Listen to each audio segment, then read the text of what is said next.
Introdução à carta. Parte 1. Sua apresentação pessoal.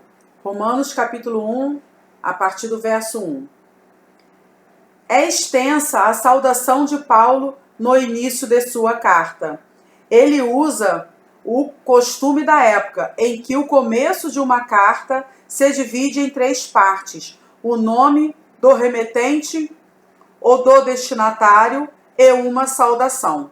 Paulo aproveita esse costume e resume no encabeçamento da carta as suas credenciais e sua mensagem. 3 credenciais são apresentadas à igreja destinatária em Roma, conforme está abaixo. Subponto 1. Primeira credencial: servo de Jesus Cristo. A palavra servo, traduzida literalmente do grego doulos, significa escravo. Significa pertencer a alguém, a um senhor. Assim como o escravo pertence por inteiro a seu senhor, Paulo se diz pertencer a Cristo, seu senhor. Vive para ele e por ele. O escravo não se pertence, pois tem dono e só faz a vontade do seu senhor, isto é, do seu dono. Subponto 2. Segunda credencial: chamado para ser apóstolo. Esta chamada está comprovada no seu encontro com Cristo no caminho de Damasco. Atos capítulo 9, verso 15 e 16. Atos capítulo 22, verso 14 e 15. No grego, apóstolos, e no hebraico, shaliach, denota alguém especialmente comissionado por plenos poderes de seu superior. Paulo não era um dos 12, mas em termos ministeriais não foi nada inferior a qualquer dos 12. Paulo tinha consciência de sua vocação e estava convicto de que seu ministério apostólico para realizar a obra do Evangelho entre os gentios. Por isso, foi chamado de apóstolo dos gentios. Subponto 3. Terceira credencial: separado para o Evangelho de Deus. Sua missão principal era a de proclamar o Evangelho de Cristo. O termo separado indica o propósito para o qual foi dedicado. Esta separação denota que ele era um homem especial para uma tarefa especial. Na presciência divina, Paulo foi escolhido e separado para este propósito definido. Pregar o Evangelho a todas as gentes definia claramente sua vocação. A expressão separado para o Evangelho foi empregada pelo próprio Paulo. Ele reconheceu o plano de Deus para a sua vida. Sentia-se como entregue à obra de Cristo. Nada podia interceptar sua missão de pregar o Evangelho. Gálatas capítulo 1, verso 15 e 16.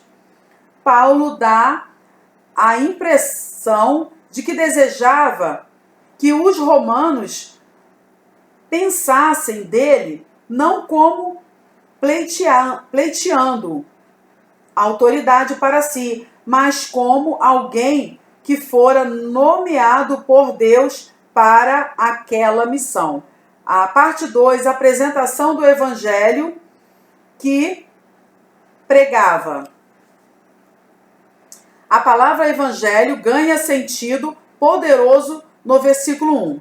Sua significação alcança uma dimensão histórica e sempre atual, anunciado e profetizado no Antigo Testamento. Foi depois revelado na pessoa de Jesus Cristo. É o Evangelho de Boas Novas. A plataforma para a sua revelação foi feita através dos profetas. Nos versículos 3 e 4, Paulo fala de Jesus Cristo de modo especial, esclarecendo a revelação de sua pessoa em duas fases. Essas duas fases mostram a filiação de Jesus. Subponto 1. Primeira fase, segundo a carne.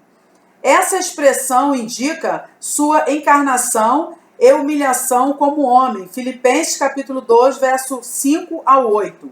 Fala também de sua natureza humana. João capítulo 1, verso 14. Romanos capítulo 9, verso 5.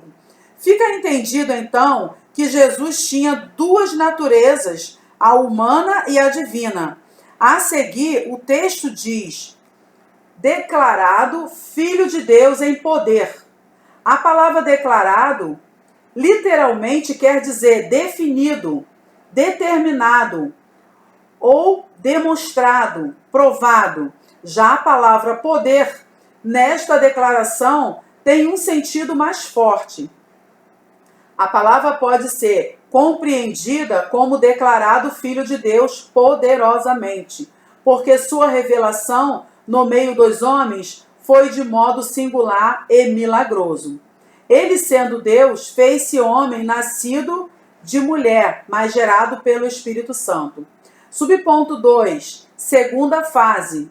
Segundo o Espírito, a expressão lembra o fato da ressurreição e exaltação de Cristo. Indica também a sua natureza divina, visto que, segundo a carne, Cristo era o Filho do homem. Lucas capítulo 19, verso 10. Então, segundo o Espírito, Cristo é o Filho de Deus. A continuação do versículo 4 elucida ainda mais o texto que diz, pela ressurreição dos mortos, que se refere à própria ressurreição de Cristo e à sua vitória sobre a morte e a sepultura. Sua ressurreição foi proclamada e testemunhada pelos discípulos, mas a declaração de Jesus Cristo como filhos de Deus foi obra do Espírito Santo. Esta declaração fortalece o fato de que Jesus não perdeu sua filiação ao Pai celestial quando se fez homem, mas ao contrário, foi ainda confirmado em natureza divina. Antes de sua morte, o Filho do Homem manifestou-se com todas as prerrogativas humanas e na vitória sobre a morte. Ele manifestou-se como Filho de Deus. Efésios capítulo 4, verso 8 e 9. Apocalipse capítulo 1, verso 17 e 18. Pela sua ressurreição dentre os mortos, deu a conhecer sua natureza divina. Salmo 2, 7. Atos 13, 33. Filipenses 2, 8 ao 11. O poder pelo qual Jesus foi declarado Filho de Deus é o mesmo poder do Evangelho, pelo qual nos tornamos filhos de Deus. Outro sim, a expressão Jesus Cristo, nosso Senhor, declara o senhorio absoluto de Cristo, conquistado na cruz do Calvário. Pelo seu sangue, fomos comprados por bom preço. 1 Coríntios capítulo 7, verso 23. Pertencemos a Ele agora. Por isso, Ele é o nosso Senhor. No versículo 5, Paulo declara ter recebido seu apostolado por ato oficial do Filho de Deus. Parte 3. Seu destinatário. Os destinatários da carta são os cristãos residentes em Roma. Paulo declara que, como ele próprio, todos são objetos do amor de Deus. Assim, como ele havia sido chamado, também eles foram chamados para uma santa vocação. Quer judeus, quer gentios, todos participam do mesmo plano divino da salvação por Jesus Cristo.